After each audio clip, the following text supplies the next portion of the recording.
তো চিম্বুক পাহাড়ে একটা থাকার ব্যবস্থা আছে, এখানে একটা রিসর্ট টাইপের আছে চিম্বুক পাহাড়ের উপরে, একটা রিসর্ট আছে চিম্বুক হিল রিসর্ট নাম। তো সেখানে ছিলাম 2 দিন। তো একদিন রাতে ঘুমাচ্ছি না আর কি, আমরা তখন রাত হয়তো 12টা বা একটা বাজে। তারও সবাই মিলে আড্ডা দিচ্ছি, কথাবার্তা বলতেছি, তখন হঠাৎ করে একটা সাউন্ড লাইক খুব উইয়ার্ড একটা সাউন্ড আসতেছে একটু পর পর। তা আমরা তো সবাই বিকট শব্দে কেউ আর্তনাদ করতেছে, অলৌকিক কিছু কান্না করতেছে, হ্যাঁ কেউ কান্না করতেছে, অনেক কিছু জোরে জোরে কান্না করতেছে। আর কান্নার আওয়াজটা খুব স্বাভাবিক না, মানুষের কান্না না। অ্যান্ড ওখানে হচ্ছে সড়ক অধিদপ্তরের most probably if I am not wrong, তাদের একটা বাংলো বাড়ি আছে 4-5 তলার মতো, ওখানে কেউ থাকে না, মানে জাস্ট যখন অফিসাররা বা কেউ ভিজিটে যায় তখন হয়তো ওটা ক্লিন করে ওনাদের একটা পার্ট করা লিজ নিয়ে কেউ একটা রিসর্ট করছে, আমরা সেই রিসর্টেই ছিলাম। হ্যাঁ, এন্ড ওখানে বিরাট একটা বট গাছ আছে, Oh my God. মানে আই থিঙ্ক, মানে আমি অতটা বুঝি না, বাট আই থিঙ্ক ওটা কয়েকশো বছর পুরনো হবে। সো আমরা সারাদিন না এগুলো নিয়ে কথা বলছিলাম যে এখানে তো একটা হরর মুভি করে ফেলা যায় অ্যান্ড রাতে বেলায় এগুলো নিয়ে আড্ডা দিতে দিতেই আমরা এই আওয়াজটা শুনেছি। অ্যান্ড কীভাবে আমি সেটা আরেকটু বলি, লাইক আমরা যখন যে যার রুমে চলে গেছি, আমাদের আড্ডা দিয়ে অলমোস্ট শেষ, যে কয়েকজন রুমে চলে গেছে, কয়েকজন আড্ডা দিচ্ছে, এমন একটা সিচুয়েশন। অ্যান্ড তখন আওয়াজটা হচ্ছে, সবাই ভয়ে দৌড় দিয়ে আমার রুমে চলে আসছে, অন্যান্য রুমে যারা ছিল সবাই চলে আসছে, আপনি কি শুনতেছেন ভাই, আপনি শুনতেছেন, এন্ড এতক্ষণ অফ হয়ে গেছে আওয়াজটা। আমরা আবার বসে আছি যে আবার কখন হয় আওয়াজ। আমরা আবার বলতেছি কি যে না আমরা তো কোনো আওয়াজ শুনি, আমরা কিন্তু শুনছি, আমরা একটু ভয়ও পেয়েছি, বাট যাতে অপোজিটের মানুষগুলো ভয় না পায়, না আমরা তো শুনিনি, বলে ও আচ্ছা তাহলে মনে ভুল শুনেছি।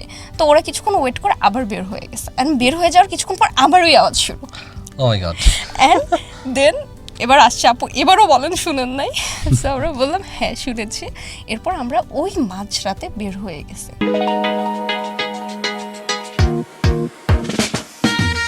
পথের ধুলো, অচেনা মুখ, সূর্যের আলো লিখা থাকে সবচেয়ে সুন্দর স্মৃতিগুলো। দূরপথে হাঁটলে বোঝা যায় পৃথিবীটা কত বড়, জীবনটা কত সুন্দর। ভ্রমণ মানে পালানো নয়, বরং ফিরে দেখা জীবনকে, পৃথিবীকে, সময়কে। The Travel Show. Let's go. The rhythm of journey.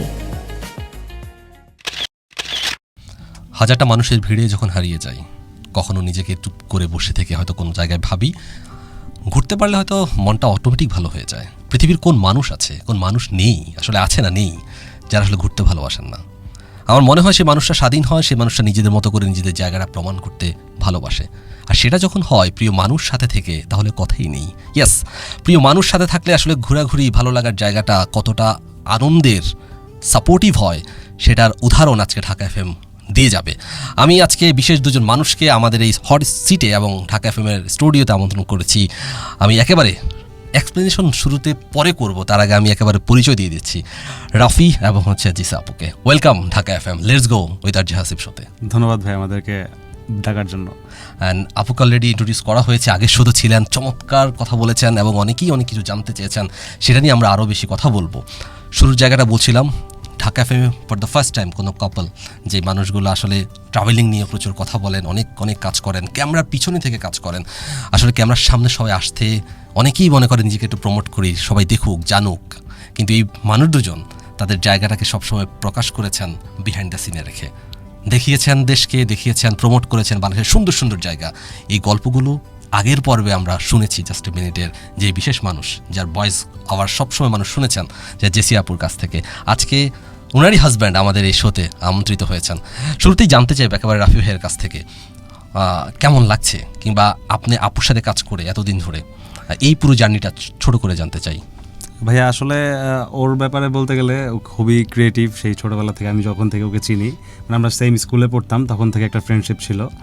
তো পরে তো আমাদের পারিবারিকভাবেই বিয়ে হয়ে গেল, মাশাআল্লাহ। তো ও অনেক ক্রিয়েটিভ। সো ওর সাথে কাজ করতে করতে আমার তো আসলে, আমি প্রথম থেকে আমাদের এটা প্যাশন ছিল, আমরা অনেক ঘুরতাম। জিসা আপু ক্রিয়েটিভ বলে আপনি ওনাকে ভালোবাসেছেন, বিয়ে করেছেন? ব্যাপারটা এরকমও না, এরকমও বলা যেতে পারে, তাই না? Why not? ওর ক্রিয়েটিভিটি আমার অনেক ভালো লাগে, মানে এটা আপনাকে অ্যাট্রাক্ট করেছে। এক একজন মানুষ এক একটা জিনিস চায়, যে আমার ওয়াইফ ও একটা ভালো শেফ হবে, আমার ভালো রান্না বাড়া করে খাওয়াবে, ও মানে এক একজন মানুষ এক একটা ইচ্ছা অলরাউন্ডার পেয়ে গেছেন। তবে আমার, হ্যাঁ ভাই, আমি তো আলহামদুলিল্লাহ বলি, কারণ আমার হচ্ছে ছোটবেলা থেকে ইচ্ছা ছিল যে আমি পুরো পৃথিবীটা ঘুরে দেখবো। এটা একা করব না সাথে কাউকে নিয়ে করব সেটা কখনো প্ল্যান ওইভাবে ছোটবেলায় এখানে করতে পারি শুরুতে নাই। বলেছিলাম যে ইউ আর লাকি। হ্যাঁ, তো আমি পরে চিন্তা করলাম যে ওর সাথে আমার সবকিছুই ভালো মিলতেছে, সবকিছুই সিঙ্ক করতেছে।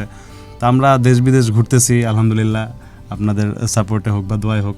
তো এখন ভালো লাগছে, খুবই ভালো লাগছে, আমি ওর পাশে বসে কথা বলতে পারছি, আমার এটা খুবই ভালো লাগছে। Thank you. ভিডিওতে কখনো আসা হয়নি, ফর দ্য ফার্স্ট টাইম এভাবে এসেছেন। আমি কখনো কথা বলি নাই, এটা বলেছিল, আমি কিন্তু আপনার ব্যাক সাইডে থেকে যেভাবে কমিউনিকেশনের পার্ট সবকিছু সাপোর্ট করা, এটা আসলে অনেক বড় প্রাপ্তি।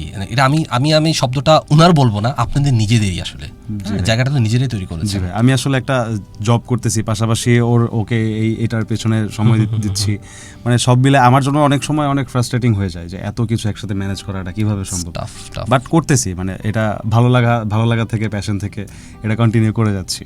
যে সাপোর্ট কাছে জানতে চাচ্ছি যে এই সাপোর্টটা আপনাকে, মানে আগের শোতে বলেছিলাম প্রশ্নটা, এখন ছোট করে কিউ টানবো এটার সাথেই, এই সাপোর্টটা আপনাকে কতটা উৎসাহ দিচ্ছে ভাইয়ার? আসলে এই সাপোর্টটা ছাড়া আসলে এখানে আসাটাই পসিবল ছিল না আমার জন্য, কারণ শুরু থেকেই আপনি হয়তো দেখতে পাবেন একটা ভিডিও যখন আপনি করতে চাচ্ছেন, আপনার একজন ক্যামেরাম্যানের সাপোর্ট লাগছে রিসার্চ করার জন্য, হয়তো আপনি রিসার্চটা নিজেই করে ফেলতেছেন, কিন্তু ওই তো কমিউনিকেশন হ্যান্ডেল, দেন হচ্ছে অডিয়েন্সের ফিডব্যাকটা নেওয়া, অ্যান্ড ফিডব্যাক নিয়ে সেই অডিয়েন্সের ফিডব্যাকটা হচ্ছে আপনার ব্র্যান্ডকে জানানো, এভরিথিং ইজ হিউজ প্রসেস।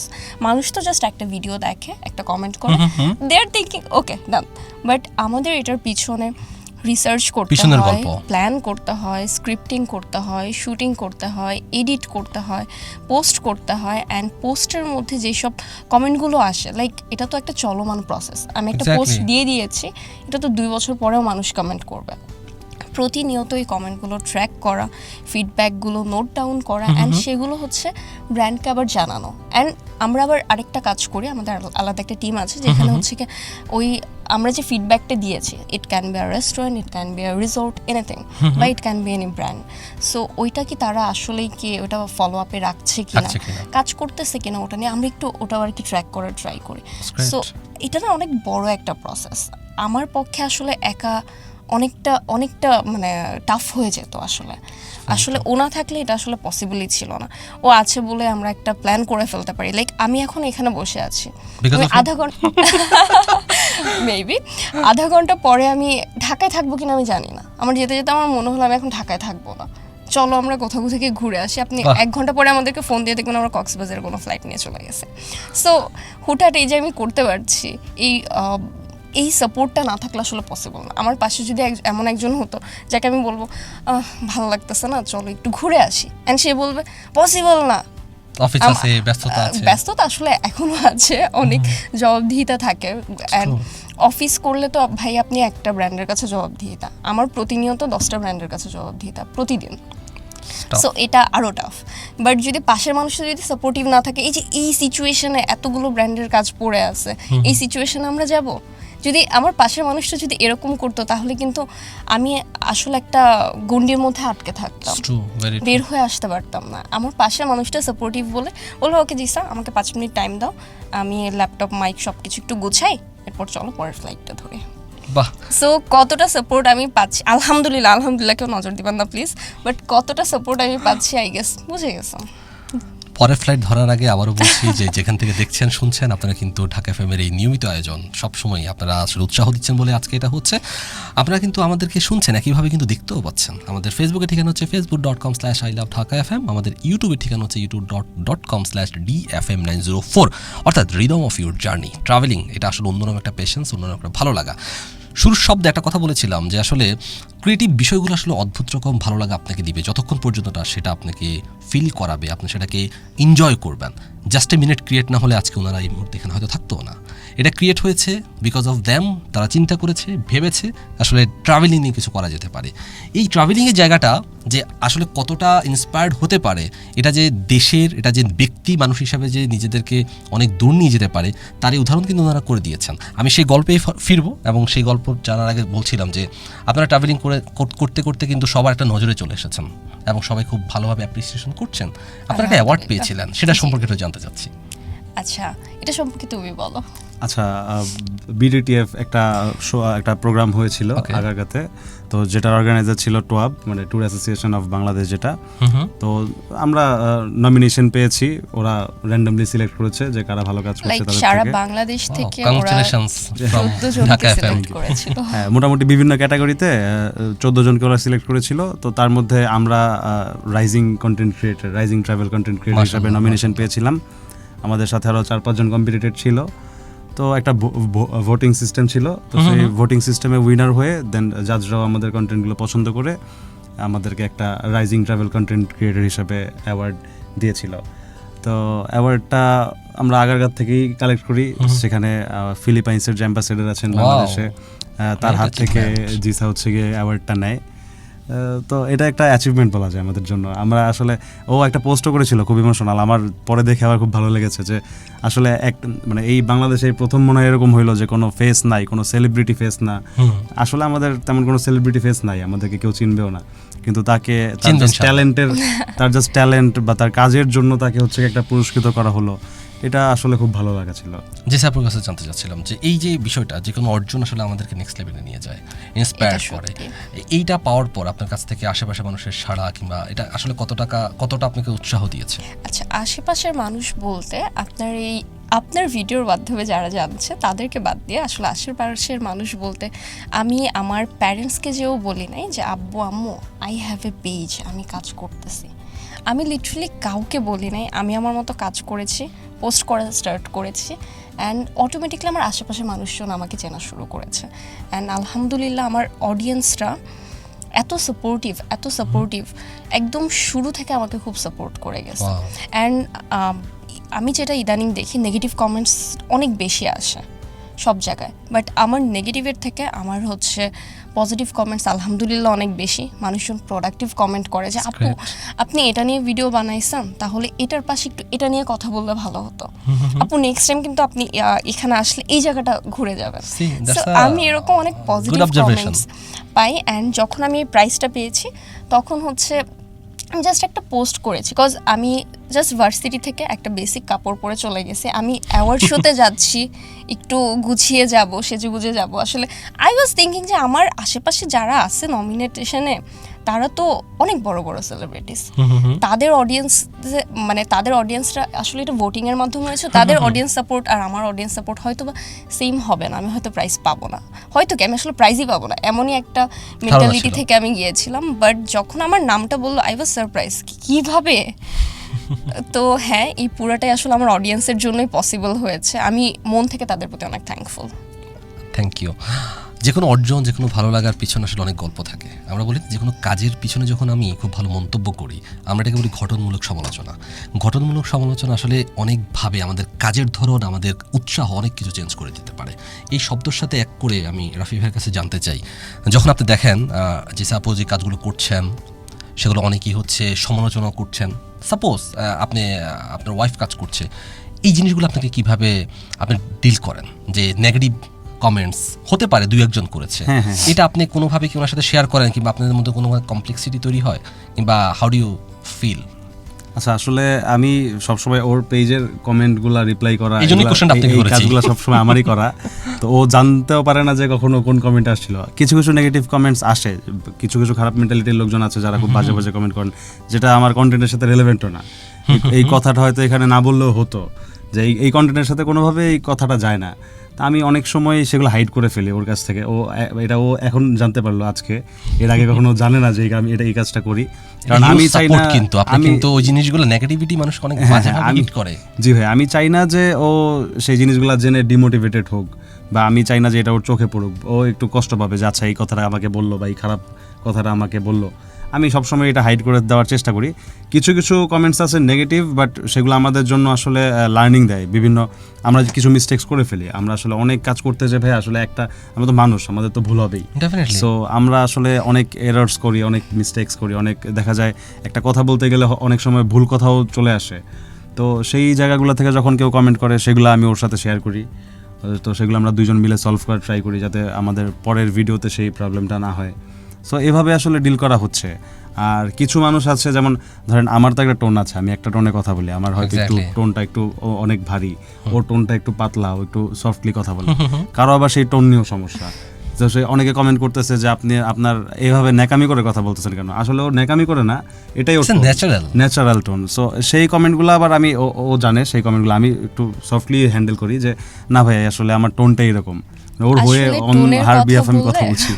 টোনের কথা বলতে আমি যখন বিয়ের পরে ফার্স্ট আমার ইনলসে যাই, তখন হচ্ছে আশেপাশের মানুষজন আমার শাশুড়িকে এসে বলে এরকম ন্যাকামি করে কথা বলে কেন, অ্যান্ড শি ইজ লাইক কি বললা, ও এত সুইট করে কথা বলো, এত মানে ওর কথাতে এত বাচ্চামি থাকে, এত আল্লাহ দিয়ে একটা মেয়ে, এটা কিভাবে বললা। সো নট অনলি হিম, ওর পুরো ফ্যামিলি আলহামদুলিল্লাহ অনেক সাপোর্টিভ, অনেক সাপোর্টিভ। আমার মা বাবা, ওর মা বাবা, মানে আসলে উই আর ব্লেসড। আমরা আসলে আমাদের বাসায় যাই হচ্ছে অ্যাজ এ হোটেলে যাচ্ছি, হুট করে ঢুকতেছি, হুট করে বের হয়ে যাচ্ছি, কয়েকদিনের জন্য আনরিচেবল হয়ে যাচ্ছে। মানুষ তো একদিনের কন্টেন্ট দেখে, একদিনের কন্টেন্টের পিছনে আমাদের 3 দিন ঘুরতে হয়, 5 দিনের এডিট লাগে, সো ওগুলো আসলে দেখে না। সো আমরা সারাক্ষণই দৌড়াদৌড়ির মধ্যে আছি, বাট আলহামদুলিল্লাহ we are enjoying the process, we are enjoying the whole process. হ্যাঁ, দ্যাট ইজ ইম্পর্টেন্ট। যেটা বলছিলাম যে আসলে এনজয় করা না গেলে, আসলে কোনো বিষয় যখন ভিতর থেকে আসলে ফিল না করা পর্যন্ত আসলে কোনো কিছুই আপনি ওন করতে পারবেন না, যেটা অলরেডি রাফি এবং জিসাবু করছেন, কন্টিনিউ করছেন। এবং আমরা দোয়া করি, আমরা চাই তারা অনেক দূর যান, যেহেতু ট্রাভেল নিয়ে কাজ করেন, সেটা আমাদের সাথে রিলেটেড। এবং এই বিষয়গুলো আসলে কতটা একটা দেশকে প্রমোট করছে, একটা দেশের কালচার, এবং একইভাবে ট্রাভেলিং যে আসলে খুব ইম্পর্ট্যান্ট আমাদের রিল্যাক্সেশন, এবং একইভাবে মানুষ যখন তার নিজস্ব জায়গায় কখনো হারিয়ে যায়, কিছু কিছু সাইকিস্ট আছেন যে ওনারা আসলে অলওয়েজ সাজেস্ট করেন, মনোবিজ্ঞানী যারা আছেন বলেন যে আপনি খুব বেশি ডিপ্রেশনে আছেন, ইউ হ্যাভ টু ভিজিট, মানে সেটা সমুদ্র হতে পারে, সেটা পাহাড় হতে পারে, হোয়াটএভার ইট ইজ। এটা আসলে মানুষকে থিঙ্কিং লেভেল চেঞ্জ করে দেয়। সেই চেঞ্জ করার ভিতরেই আসবো, তার আগে বলছি যে যেখান থেকে দেখছেন এবং শুনছেন সবাই আমাদের সাথে যুক্ত হয়ে আছেন। আমাদের ফেসবুকের ঠিকানা হচ্ছে facebook.com/ILoveDhakaFM, আমাদের ইউটিউবের ঠিকানা হচ্ছে youtube.com/DFM904।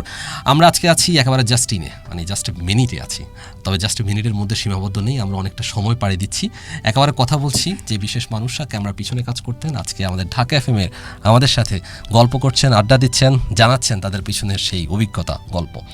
রাহিবের কাছে জানতে চাচ্ছি, এই যে এতদিন ধরে কাজ করছেন, আই গেস এই আপনি অনেক লাকি যে এমন একটা মানুষ আপনি পেয়েছেন। শুরুতেই বলেছিলেন যে অনেক সাপোর্টিভ এবং অলরাউন্ডার, যেটা খুব আসলে ইটস ভেরি টাফ সবার জন্য। সো এই পুরো প্রসেসটাকে আপনি এনজয় করছেন, রাইট? সো এই যে জাস্ট এ মিনিট, এই জিনিসটাকে নেক্সট কোথায় নিয়ে যেতে চান, মানে কোন জায়গায় দেখতে চান? আমাদের মেইন, আমরা এখন অনেক ছোট, আমরা জাস্ট আন্ডারগ্র্যাড কমপ্লিট করলাম। সো আমাদের চেষ্টা আছে যে আমরা পুরো পৃথিবী নিয়ে একটা ভিডিও করব, লাইক ওয়ার্ল্ডের প্রত্যেকটা দেশ নিয়ে একটা করে ভিডিও করব, প্রত্যেকটা দেশের বিভিন্ন শহর নিয়ে একটা করে ভিডিও করব। আমাদের আপাতত টার্গেট এটাই যে এখন যে প্রসেসে আমরা আছি সেই প্রসেসে আমরা থাকবো। আমাদের মানুষ নেগেটিভ কমেন্ট করুক, আমরা তাতেও থামবো না। আমাদেরকে পজিটিভ কমেন্ট করলে আমরা খুব উৎসাহিত হব। আপাতত আমাদের ডেস্টিনেশনটা যদি বলেন যে আল্লাহ যদি সুস্থ রাখেন, আল্লাহ যদি সামর্থ্য দেন, আমরা পুরো পৃথিবীটা ঘুরে পুরো পৃথিবীটা সম্পর্কে আপনাদেরকে ধারণা দিতে চাই। এটা খুব ভালো বিষয়, এটা আসলে আমরাও দোয়া করি। এই জায়গাটা আসলে অনেক বেশি হৃদম এবং অনেক বেশি পরিশ্রম, অনেক বেশি লেগে থাকার একটা বিষয়, এটা ভেরি টাফ। যে বিষয়টা মাথায় আসলো কিছুক্ষণ আগেই, যে খুব মজার কোনো গল্প হয় না যে যখন আপনারা অনেক জায়গায় ট্রাভেল করেন, অনেক ফানি কিছু হয়ে গেল কিন্তু সেটা চাইলেও প্রকাশ করতে পারছেন না, মানে অনেক ডিফিকাল্ট কিছু অনেক সময় হয়ে যায়, এমন কোনো মজার গল্প আছে? মজার গল্প আছে, অনেক মজার গল্প আছে। এখন মাথায় যেটা আসতেছে এমন একটা বলি যে আমরা বান্দরবনের একটা চিম্বুক পাহাড় নামে একটা জায়গা আছে, অনেকেই চিনেন। তো চিম্বুক পাহাড়ে একটা থাকার ব্যবস্থা আছে, এখানে একটা রিসর্ট টাইপের আছে চিম্বুক পাহাড়ের উপরে, একটা রিসর্ট আছে চিম্বুক হিল রিসর্ট নাম। তো সেখানে ছিলাম 2 দিন। তো একদিন রাতে ঘুমাচ্ছি না আর কি, আমরা তখন রাত হয়তো 12টা বা একটা বাজে। তো আমরা তখন হয়তো কোনো কিছু নিয়ে আড্ডা দিচ্ছিলাম, আরও সাথে ফ্রেন্ডরা ছিল। আমরা 2 জন বাদে আমাদের সাথে আমাদের টিম মেম্বাররা থাকে, মাঝে মধ্যে অনেককে নিয়ে যাই সাথে, ফ্রেন্ডসরা থাকে। তো আরও সবাই মিলে আড্ডা দিচ্ছি, কথাবার্তা বলতেছি, তখন হঠাৎ করে একটা সাউন্ড, লাইক খুব উইয়ার্ড একটা সাউন্ড আসতেছে একটু পর পর। তো আমরা তো সবাই বিকট শব্দে আর্তনাদ করতেছে, অলৌকিক কিছু কান্না করতেছে, হ্যাঁ কেউ কান্না করতেছে, কিছু জোরে জোরে কান্না করতেছে। আর কান্নার আওয়াজটা খুব স্বাভাবিক না, মানুষের কান্না না।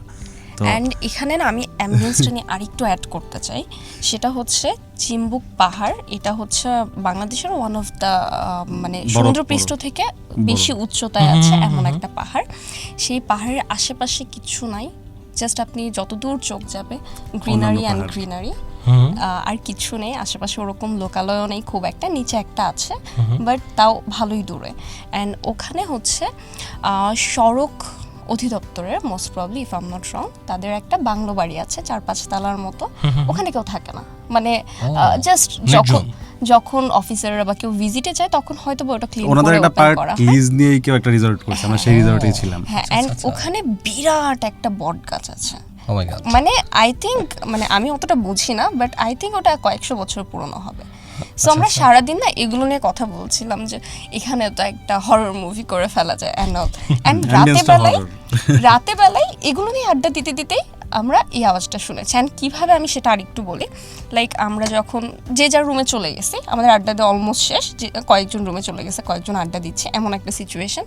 অ্যান্ড তখন আওয়াজটা হচ্ছে, সবাই ভয়ে দৌড় দিয়ে আমার রুমে চলে আসছে, অন্যান্য রুমে যারা ছিল সবাই চলে আসছে যে আপনি কি শুনতেছেন ভাই, আপনি শুনতেছেন? এতক্ষণ অফ হয়ে গেছে আওয়াজটা, আমরা আবার বসে আছি যে আবার কখন হয় আওয়াজ। আমরা আবার বলতেছি কি যে না আমরা তো কোনো আওয়াজ শুনি, আমরা কিন্তু শুনছি, আমরা একটু ভয়ও পেয়েছি, বাট যাতে অপোজিটের মানুষগুলো ভয় না পায়, না আমরা তো শুনিনি, বলে ও আচ্ছা তাহলে মনে হয় ভুল শুনেছি। তো ওরা কিছুক্ষণ ওয়েট করে আবার বের হয়ে গেছে, অ্যান্ড বের হয়ে যাওয়ার কিছুক্ষণ পর আবার ওই আওয়াজ শুরু। ও মাই গড। অ্যান্ড দেন এবার আসছে আপু, এবারও বলেন শুনেন নাই? সো আমরা বললাম হ্যাঁ শুনেছি। এরপর আমরা ওই মাঝরাতে বের হয়ে গেছে, ওই পাহাড়ের উপরে কিসের আওয়াজ এটা বের করতে হবে। যখন আমরা বের হয়ে গেছি কিচ্ছু পাচ্ছি না, নাথিং, কোনো আওয়াজ নেই।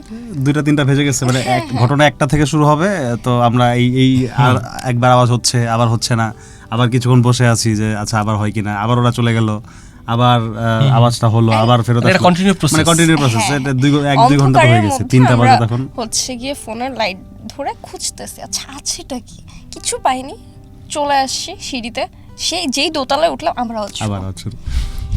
অ্যান্ড আমরা কোনোভাবে ওই দিন রাতে ঘুমালাম, সকালে না সামহাও আমরা আবার কাজে বিজি হয়ে যাই, তো সো ওটা নিয়ে আর কথা বলা হয় না। তো রাতেবেলা যখন আবার আমরা ঘুমাতে গেলাম সেম থিং। অ্যান্ড এবার আমরা সিভিয়ার ভয় পেয়েছি, সবাই এক রুমে বদ্ধ হয়েছিলাম যে সকালবেলা হলেই চলে যাব, আর এখানে থাকা যাবে না, এখানে আর কোনোভাবে থাকা যাবে না। এরপর যখন আমরা নিচে এসে ওখানে স্টাফ একজনকে ডেকেই তুলছি ভয়, অ্যান্ড দেন উনি বলল এটা নাকি লক্ষ্মী পেঁচা বা কোনো একটা বড় প্রজাতির পেঁচা আছে বান্দরবনের ওই এরিয়াতে, সো ওই পেঁচার আওয়াজ, এত বিকট অ্যান্ড এত জোরে, অ্যান্ড সাউন্ডটা শুনতে না কিছুটা হচ্ছে লাইক কারো কান্নার আওয়াজের মতো। অ্যান্ড আপনারা যারা শুনছেন বা ভাইয়া আপনিও যদি ইউটিউবে সার্চ করেন পেঁচার ডাক দিয়ে বা সামথিং কিছু, সো আপনি শুনতে পাবেন ইউটিউবে এক্সিস্ট করে ওদের আওয়াজটা, আসলেই খুব ভয়ের ছিল। মানে একটা ঢেক তুলে তুলে কান্না করে আছে না যে, হ্যাঁ হ্যাঁ এমন করে করে কান্না করে যে, তো সেই রকম একটা সাউন্ড হয় ওদের। মানে সুপ্রিয় শ্রোতা, একটা মজার ঘটনা আমরা পরে জানতে পারার পরে সবাই তো রাতের বেলায় যে এটা কি হলো, শুধু রাতের ঘুমটা নষ্ট হলো 2 দিন। এটা আসলে হরিবল ছিল। সুপ্রিয় শ্রোতা, মানে ঢাকা এফএম এর এই ট্রাভেল শোতে আজকে অনেক কিছু প্রথম হয়ে গেছে। আমি প্রথম এই শব্দটা কেন বলছি, মানে 2জন মানুষ ক্যামেরার পিছনে ছিলেন, ফর দ্য ফার্স্ট টাইম এসেছেন, এবং এই কথা বলার সাথে মাত্র যেই ঘরের গল্পটা শুনলাম, আমি আর যে রনি এবং হচ্ছে আর যে সাফি ভাইয়ের কথা মনে হচ্ছিল, আমাদের ঢাকা এফএম কিন্তু হরর একটা প্রোগ্রাম হয় অমানিসাও আজকে এখানে এক হয়ে গেছে। তো ট্রাভেল শো আসলে শুধু এক জায়গায় আবদ্ধ নেই, আসলে অনেক দূর ছড়িয়ে গেছে।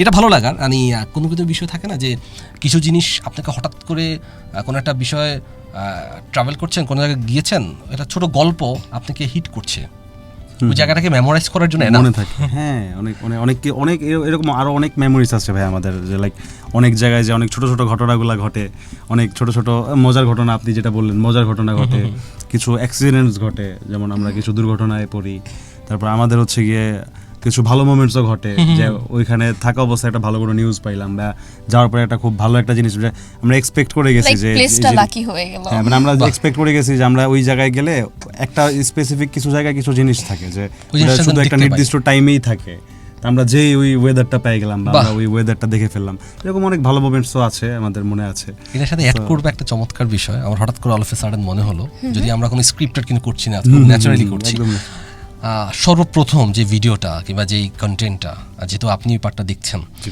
যখন ভাইরাল হলো কিংবা অনেক মানুষ দেখেছেন, এটার আনন্দ এবং ওর সাথে যখন শেয়ার করছিলেন এটা বিষয়টা কেমন ছিল? ভাইয়া, এটা আমাদের প্রথম ভিডিও যদি ভাইরাল বলা হয় গত বছরের আগের বছর মানে 2024 সালে যে টাঙ্গুয়ার হাওরে আমরা হচ্ছে গিয়ে একটা ভিডিও করেছিলাম I have seen Tanguar that one. হাওরটা নিয়ে। হ্যাঁ, তো সেই ভিডিওটা আমাদের প্রথম না, আর এর আগে অনেকগুলো ভিডিও ভাইরাল হয়েছে, বাট মানে ট্রাভেল এই ধরনের ডেডিকেটেড ট্রাভেল ভিডিওর মধ্যে ওইটাই হচ্ছে গিয়ে প্রথম ওইটাই ভাইরাল আমাদের হলো। প্রথম ট্রাভেল ভিডিও ছিল অ্যান্ড ওইটা আলহামদুলিল্লাহ অনেক রিচ আছে। এর আগেও আমার বেশ কিছু ট্রাভেল ভিডিও মানে ভিডিওস আছে যেগুলো ভাইরাল হয়েছে, কজ আমি আই গেস আমার 3rd or 4th ভিডিওটা যেটা আমি পোস্ট করেছি ওইটাই হচ্ছে একদিনে 1 মিলিয়ন চলে যায়। সো ওখান থেকে এতটা ভিউস আসে অ্যান্ড ওই দিন একদিন আমি 18টা হচ্ছে কাজ পাই, 18টা ডিফারেন্ট কাজে আমি পাই। বাহ। 2টা মান্থলি ডিল ক্র্যাক করি মানে ওই একদিনে। অ্যান্ড ওই দিনের পর থেকে আসলে আমার কাজের জন্য পিছনে ফিরে তাকাতে হয় না, Automatic আলহামদুলিল্লাহ প্রতিদিনই আসছে। অ্যান্ড আমি হয়তো সময় স্বল্পতা বা সিং করছে না দেখে আমি রিজেক্ট করতেছি বা মিলছে না, বাট আলহামদুলিল্লাহ আসছে।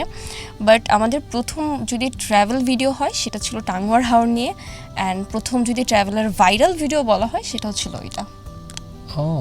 সো এইটা সর্বপ্রথম নিউজটা রাফি ভাই আপনি দিয়েছেন না? আমরা তো সন্ধ্যার দিকে হয়তো কন্টেন্ট আপলোড করে আমরা একটু পরপরই চেক করি যে আসলে কি কমেন্ট আসতেছে, কে কি বলছে।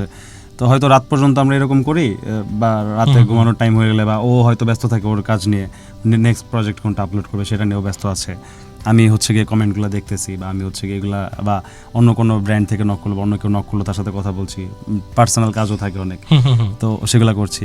তো মাঝে মাঝে এগুলা করতেছি, তো হঠাৎ করে যখন দেখলাম যে রাতের মধ্যে ওইটা আবার খুব দ্রুতই হচ্ছে গিয়ে ভাইরাল হয়ে গেছিলো, যেমন এখন রাইট না ওইটা রিচ মেবি 7 মিলিয়নে আছে। বাহ, তো মাশাআল্লাহ। ওইটা তখন প্রথম রাতেই মানে সন্ধ্যা থেকে রাতের মধ্যেই 1 মিলিয়ন হয়ে গেছিলো। তো আমি ওকে বললাম যে দেখো 1 মিলিয়ন হয়ে গেছে, ও খুব খুশি ছিল। মানে এটা আসলে এক্সপেক্টেড ছিল না। কোনগুলো ছিল ইতিবাচক বলতে তখন টাঙ্গুয়ার হাওরের সিজনটা একদম শুরুর দিকে, মানে 24 এটা সালের peak কথা time। বলছি, তো তখন হচ্ছে কি একদম পিক টাইম বলতে তখন টাঙ্গুয়ার হাওর নিয়ে অত মানুষ কথা বলা শুরু করেনি, তখন যা শুরুর দিকটা বলছে, অনেকেই কথাবার্তা বলছে, okay. বাট আমরা মনে হয় যে একদম শুরুর টাইমটা ধরতে পারছি। তো এটা এত আর ওর প্রেজেন্টেশন তো খুবই সুন্দর, তো ও এমনভাবে প্রেজেন্ট করছে মানুষ দেখে বলতেছে যে এটা বাংলাদেশে নাকি, কিভাবে সম্ভব।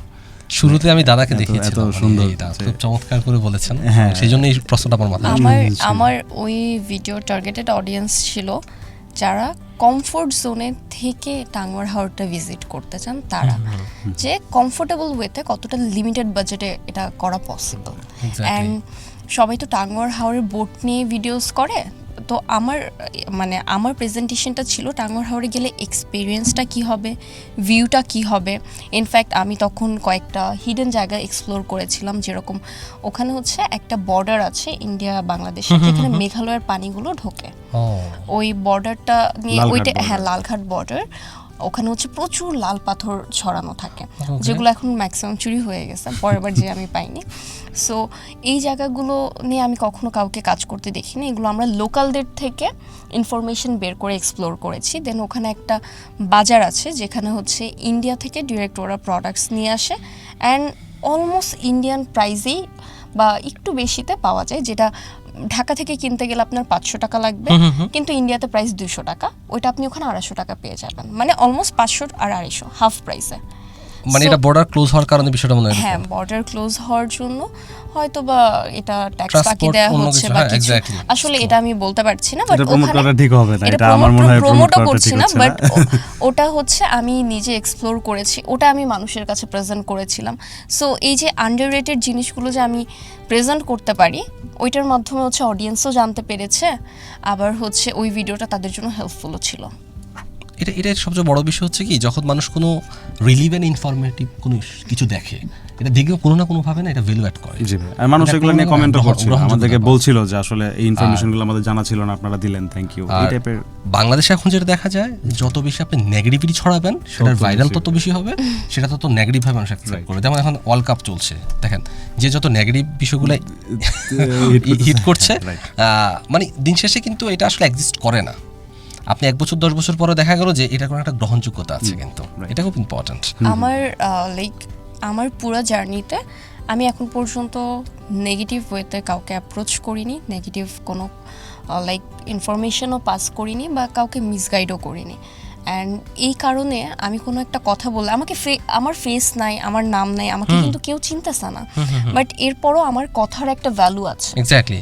আমি যদি বলি যে আপনারা একটু এই জায়গাটা একটু ট্রাই করে দেখে আসেন, মানুষ এটা ট্রাই করতে যাবে, ডেফিনেটলি যাবে, কারণ ওই তো জানে যে আমি কাউকে মিসগাইড করতেছি না। হতে পারে যে আচ্ছা আমি একটা খাবারকে বলতেছি অনেক মজা, একটু আগে যেটা বলছিলাম যে অনেক আন্ডাররেটেড খাবার আছে, সো এটাকে অনেক মজা, এখন আপনি ভাই মিষ্টি পছন্দ করেন না, তো আপনার কাছে অতটা মজা নাই লাগবে না লিখতে না লিখতে। সো এক একজনের পার্সপেক্টিভ কিন্তু এক এক রকম। এক্স্যাক্টলি। সো আমি কাউকে মিসগাইড করি না, জাস্ট সামটাইমস হয় যে আমার পার্সপেক্টিভ অন্য কারোর সাথে ম্যাচ করে ম্যাচ না। করে না। একটা জায়গা ভালো লাগলো আমার, সেই জায়গাটা আপনার ভালো নাই লাগতে পারে। আমার আসলে ইতিহাস পছন্দ, আমি জমিদার বাড়িগুলোতে গেলে আমার খুব ভালো লাগে যে আচ্ছা ঠিক আছে এই জায়গাটাতে এই মানুষটা ছিল, ওরা এখানে থেকে বিচার করছে, শাসন করছে। কারো কাছে মনে হবে পুরাতন ইটবালু জিনিস এই আমার ভালোই লাগে। কেন আমি এখানে আসবো, মানে অনেকে মনে করবে যে আমি এই জায়গাটাতে কেন আসবো, আমাকে আপনি এই ভিডিও কেন বানাইলেন, কিন্তু আসলে আমার কাছে সেটার ভ্যালু আছে, আমি Exactly. সেটা ভালো লাগে জিনিসটা এরকম। অনেকের পাহাড় পছন্দ, অনেকের সমুদ্র পছন্দ, এক এক মানুষের এক এক পছন্দ, আপনাদের যেটা পছন্দ আপনারা সেটাই ঘুরবেন, সমস্যা নাই। আমি আমরা সব অপশন ধরনের দিয়ে ভিডিও দিই, করতেছি, আমি অপশন দিয়ে যে দিচ্ছি, আপনি আপনি ওয়ান ডে ট্যুর চাচ্ছেন তাহলে আমি ওয়ান ডে ট্যুর দিচ্ছি, আপনি কালচারাল বা হেরিটেজ সাইট চাচ্ছেন আমি ওটা নিয়ে কথা বলছি, আপনি পাহাড়ের মধ্যে বসে সমুদ্র দেখতে চাচ্ছেন আমি সেটারও অপশন দিচ্ছি। আমি অপশন দিচ্ছি মানুষকে, সো দ্যাট প্রতিটা মানুষ যাতে কিছু না কিছু পিক করতে পারে যে কার কোনটা প্রয়োজন। আর যদি আপনার যদি এখান থেকে কিছু পিক করার নাই থাকে, তাও আপনি দেখে তো অ্যাটলিস্ট এক্সপ্লোর করতে পারবেন যে আচ্ছা ঠিক আছে এখানে এত কিছু আছে। সো যেতে না আমার পারি, দেখে পার্সপেক্টিভ ছিল এটা, অ্যান্ড আমি এভাবে কাজ করে যাচ্ছি। কিছু মানুষের ভালো লাগছে, কিছু মানুষের ভালো লাগছে না, যাদের ভালো লাগছে না আমি আপনাদের জন্য কাজ করব, নতুন কিছু করব। জি সাপোজ এই কথার সাথে আমি একটা কথা খুব চমৎকার করে মনে হচ্ছে রিলেট করতে পারি। প্রত্যেকটা মানুষের ভালো লাগা ডিফারেন্ট। যেমন আমার গোলাপ ফুল ভালো লাগে, দাদার গোলাপ ফুল ভালো নাও লাগতে পারে। আমার এখন খেলা ভালো লাগে, দাদার হয়তো বা ক্রিকেট খেলা ভালো লাগবে, কিংবা ফুটবল নাও ভালো নাও লাগতে পারে। ইট ডাজন্ট মিন আমি কাউকে ফোর্স করতে পারবো না। ওই অডিয়েন্স ভালো লাগার জায়গাটা ওদের ডিফারেন্ট হতে পারে। আমাদের এই শো মানে কথাবার্তা অনেকের ভালো নাও লাগতে পারে। ইট ডাজন্ট মিন যে আমরা তো ডেফিনেটলি আমরা জানি, আমরা ইথিক্যালি হয়তো চিন্তা করতে যদি আমাদের ইথিক্স বলছে this the good one, we can do it. And আমরা ওই অডিয়েন্স অফ পিপল যারা আছে তারা আসলে হ্যাঁ এটা স্ট্যান্ডার্ড বুঝে গেছে, এখান থেকে কিছু জানলে দেখলে তাদের ভালো লাগবে, তাদের কিছু ইনফরমেটিভ পরামর্শন পাবে যেটা তাদের হয়তো কোনো না কোনোভাবে কাজে লাগতে পারে। ওই রিসেন্ট যদি আমি রিয়েল এক্সাম্পল দিই, দাদার সাথে শেয়ার করেছিলাম, আমরা নেপাল নিয়ে শো করেছি, শ্রীলঙ্কা নিয়ে শো করেছিলাম। এ পর্যন্ত 4 জন মানুষ আমাকে ওভার দ্য ফোনে ডিরেক্ট কল দিয়েছে। They people doesn't know me who I am, but they know যে আমরা এখন একটা শো করছি। বলছে ভাইয়া আমি আপনার প্রোগ্রামটা দেখেছি, আমি নেপাল যেতে চাই, আপনি আমাকে একটু গাইড করেন। সো আমি তাকে শোটা এক্সপ্লেন করেছি, আমি I mean office right now, আমি আপনার অফিসের পর আমি তাকে কল দিব। এবং ট্রাস্ট মি, উনি ঘুরে আসার পর উনি ফেসবুক পোস্টে আমার নাম উল্লেখ করেছেন যে travel show, let's go travel show এমন একটা শো দেখেছি, ভাইয়া অনেক ফ্রেন্ডলি, আমার সাথে সাজেশনটা দিয়েছেন, আমি সেটা করে এসেছি। একই বিষয় হয়েছে ঈদের সময় শ্রীলঙ্কাতে এক ভদ্রলোক গিয়েছেন, যদিও উনি আমার পরিচিত, এবং উনি হচ্ছে যে একইভাবে পুরো আমি আগে প্রথমত আপনি ভিডিওটা দেখেন, জাস্ট 40 মিনিটস দেখার পর আপনি আমাকে বলেন যে আসলে কোন কোন বিষয় জানতে চান। সে দিন শেষে এটা প্রাপ্তি, সেটা কোয়ান্টিটি কম হোক বাট সেটা কোয়ালিটিপূর্ণ। This is the point. আমার মনে হয় আমরা অনেক অনেক কথা বলছি, আমার ভালো লাগছে আসলে এত এত বিষয় নিয়ে আসলে কথা বলে মনে হয় যে আরও অনেক কিছু বলতে চাই, রয়ে যায়, হয়তো শেষ হওয়ার মনে হলো আরে এই কথাটা তো বলা দরকার ছিল। আমরা জটপট একটা বিষয় করতে চাই, যেটাও সর্বপ্রথম হচ্ছে হয়তো আমরা করছি, র্যাপিড ফায়ার করবো, আমরা একটু দুজনকে নিয়ে করতে চাই। প্রথমে রাফি ভাইয়ের কাছে যেতে চাই, সেটা হচ্ছে খুব দ্রুত যাবো আমরা। র্যাপিড ফায়ারটা হচ্ছে এরকম, পাহাড় নাকি সমুদ্র? পাহাড়। সূর্যোদয় নাকি সূর্যাস্ত? সূর্যোদয়। দেশ ভ্রমণ নাকি বিদেশ ভ্রমণ? দেশ ভ্রমণ। বাজেট ট্রিপ নাকি বিলাসবহুল ট্রিপ? Budget trip. ক্যামেরা নাকি ড্রোন? ড্রোন। এক কথায় ভ্রমণ বলতে কি বোঝেন? ভ্রমণ আমার কাছে অভিজ্ঞতা, ভ্রমণ আমার কাছে ভালো লাগা, এটা আমার ভেতর থেকে আসে, এটা আসলে আমি বোঝাতে পারবো না। আমার মনে হয় যে আমি এক সপ্তাহের মধ্যে যদি একটা ট্যুর প্ল্যান না করি আমি হয়তো আমার হয়তো নিঃশ্বাস বন্ধ হয়ে যাবে, এটা আমি এক্সপ্লেইন করতে পারবো না। এমন একটি জায়গার নাম বলুন যেখানে বারবার যেতে চান। আমি বান্দরবান বারবার যেতে চান? বারবার যেতে চাই, আমার বান্দরবান মনে কোথায়? হচ্ছে আমি শেষ করতে পারবো না পুরো বান্দরবান ভাই। আমি বান্দরবান মনে হয় এখন পর্যন্ত সবই ঘুরে ফেলছি, কিন্তু আবার আমি একটু হাইপে দিই, হাইপে দিতে চাই।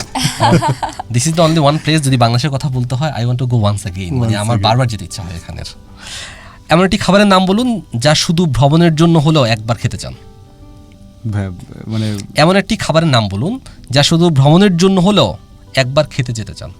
মানে যেই খাবারটা আমি আবার রিপিট আবার খেতে হ্যাঁ, ওখানে ভ্রমণের জন্য হলো ওখানে ভাই টাঙ্গুয়ার হাওরে ওরা একটা ফিশ, টাঙ্গুয়ার হাওরে আর কি, ওদের হাওর থেকে ধরা কিছু ফিশ হচ্ছে গিয়ে কুক করে দেয় আপনাকে, সেটা সি ফিশ, সি ফিশ না, হাওরের হাওরের fish, হাওরের ও, মাছ, একদম সেই fry। মাছটা ফ্রাই করে না তরকারি আসলে ওইটা রান্না করে সবভাবেই খেতে ভালো সবভাবেই লাগে। বাহ, It can be হাওরের fried, it can ফিশটা be ওরা curry. হচ্ছে কালেক্ট করে আপনাকে Yes, I have to সেটা try. খেতে আমি আবার যাব। Thank you so much Rafi ভাই। আমি একেবারে জিসাপুর কাছে চলে যাবো এখন, র্যাপিড ফায়ারে। পাহাড় নাকি সমুদ্র? সমুদ্র মিলে গেল তো। মিলেনি। মিলিন, আমার sorry. পাহাড় ও সমুদ্র, এই কারণে আমরা দুটোটা করি। এপিড ওপিড। সূর্যোদয় নাকি সূর্যাস্ত? সূর্যোদয়। ও গ্রেট। এটা মিলেছে। দেশ ভ্রমণ নাকি বিদেশ ভ্রমণ? দেশ।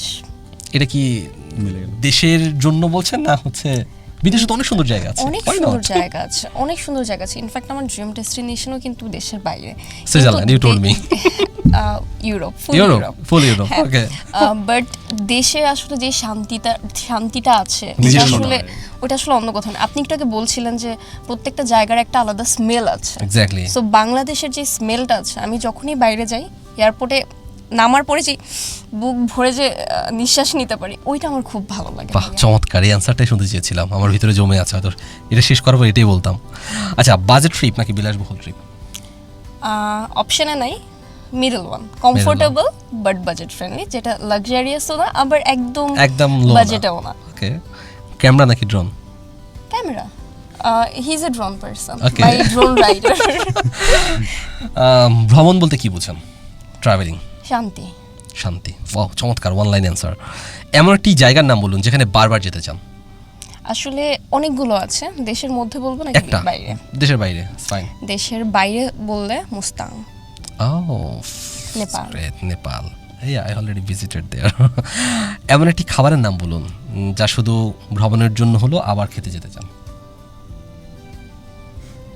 টাঙ্গাইলের চমচম। টাঙ্গাইলের চমচম, ইয়েস, এটা খাওয়া হয়েছে আমার। থ্যাংক ইউ সো মাচ আপনাদেরকে, যে চমৎকার করে আসলে র্যাপিড ফায়ার অ্যান্সারটা দিয়েছেন ঝটপট। আমি জানি যে ট্রাভেল রিলেটেডই তাই অ্যাড করেছি। আমার মনে হয় না ম্যাক্সিমাম র্যাপিড ফায়ারগুলো হয় কি মানে ব্যক্তিগত প্রশ্ন, ব্যক্তিগত এটা সেটা হয়, একটু খোঁচা দেওয়া হয়, বাট আমার মনে হলো না, এটা আমরা খোঁচা দেওয়ার জন্য না, এটা ট্রাভেল রিলেটেডই হোক। Thank you. এই জন্য আমি একটু সময় নিয়ে এটাকে তৈরি করেছি যেন ঝটপট অ্যান্সার দেওয়া যায়। সুপ্রিয় শ্রোতা, আপনারা অনেক অনেক এনজয় করেছেন এবং করছেন, আমি জানি আপনাদের ভালো লাগছে। আজকে আমরা নতুনত্বের আসলে শেষ নেই, সেটা যদি হয় ঘটনমূলক, সেটা যদি হয় চমৎকার করে কোনো জানার এবং হচ্ছে কিছু জিনিস লার্নিংয়ের, সেটা আমাদের জন্য আসলে ভালো লাগার, আমাদের জন্য প্রাপ্তির। আজ এই পর্যন্তই শেষ করব। তার আগে একেবারে শেষ দুটা লাইন শেষ করতে, জাস্ট এ মিনিট শেষ করতে চাই রাফি ভাইয়ের কাছ থেকে। কিছু বলার আছে কিনা লাস্ট মুহূর্তে? আপনারা ঘুরবেন, প্রচুর ঘুরবেন, ঘুরতে ভালোবাসবেন, ঘুরলে মন ভালো থাকে, শরীর ভালো থাকে। তবে খেয়াল রাখবেন, পরিবেশ নোংরা করবেন না, কোনো প্লাস্টিক হোক বা যে কোনো ময়লা কোথাও ফেলবেন না। আসলে এই এই যে আমাদের যে আশেপাশে যা আছে এগুলাই আমাদের লাইফ আসলে অনেক টাকা আর্ন করতেছি, অনেক সম্মান পাচ্ছি, এগুলো আসলে কিছুই না। আপনি যত এক্সপিরিয়েন্স গ্যাদার করতেছেন, যত ঘুরতেছেন, এটাই আসলে আপনার আসলে অ্যাচিভমেন্ট। কতগুলো অ্যাওয়ার্ড পাইলাম, এই শোতে আসতে পারলাম, এটা আমার কাছে অ্যাচিভমেন্ট না। আমি যদি এই টাইমটা আরও কোথাও ঘুরতে পারতাম, আমার কাছে সেটা বেশি ভালো লাগতো। তো পরিবেশ নোংরা করবেন না, প্রচুর ঘুরবেন। জি স্যার, আপু। আসলে আমার কাছে ট্রাভেল মানেই শান্তি, অনেকের কাছে এটা নাও হতে পারে, কিন্তু আমি একটা ছোট্ট বিষয় বলতে চাই। আপনারা যেখান থেকে যে কারণেই ট্রাভেল করেন না কেন, অ্যাটলিস্ট বছরে একটা ট্যুর রাখবেন যেই ট্যুরে আপনি ফোন ইউজ করবেন না। বিকজ যখন আপনি ফোনের বাইরে আসবেন তখন আপনি ওখানে নেচারটাকে ফিল করতে পারবেন। অ্যান্ড আমরা ট্রাই করি এটা, বছরে অ্যাটলিস্ট 2টা ট্যুর এরকম থাকবে যেখানে ফোন থাকবে না। অ্যান্ড আমি এটা চাই আপনারাও একবার হলে ট্রাই করুন। অ্যান্ড আই এম শিওর আপনারা আমাকে পরবর্তীতে থ্যাংক ইউ বলবেনই, ভিতর থেকে আসবে। Thank you so much. আমরাও থ্যাংক ইউ বলতে চাই যে আমরা একটা চমৎকার বিষয় শেয়ার করেছেন। প্রত্যেকটা শোর শেষে একটা কথা বলি এবং মাঝেই আমি বলি, যে কোনো জায়গাতে যান না কেন সেটাকে সুরক্ষা করবেন। এবং যেটা রাফি ভাই বলেছিলেন যে ট্রাভেলিং শুধুমাত্র আমি ঘুরবো আমার মতো করে ওই জায়গাটাকে আসলে করে ফেলবো, সেটা কিন্তু না। আমার অবশ্যই সেই জায়গার প্রতি একটা দায়িত্ব থাকবে, সেটা দেশ হোক, দেশের বাইরে হোক। সেটা অন্য দেশে অবশ্য করা যায় না, বাংলাদেশে যতটা করা যায়। সেই বিষয়গুলো মাথায় রাখবেন, কারণ আমি সুন্দর থাকলে আমার পরিবেশ সুন্দর থাকাটা আরও বেশি ইম্পর্ট্যান্ট। কারণ পরিবেশ, আমার আশেপাশে মানুষ সুন্দর থাকলে আমরা অটোমেটিক, আমরা দেশ সব কিছু মিলিয়ে অনেক দূর এগিয়ে যাব, অনেক ভালো দূর যাব। শেষ করছি, দেখা হবে একেবারে সোমবার নেক্সট একটা এক্সাইটমেন্ট শো নিয়ে, একেবারে ঠিক সময়ে সোমবার রাত 9টায়। সে পর্যন্ত ভালো থাকুন। Rhythm of your journey, take care.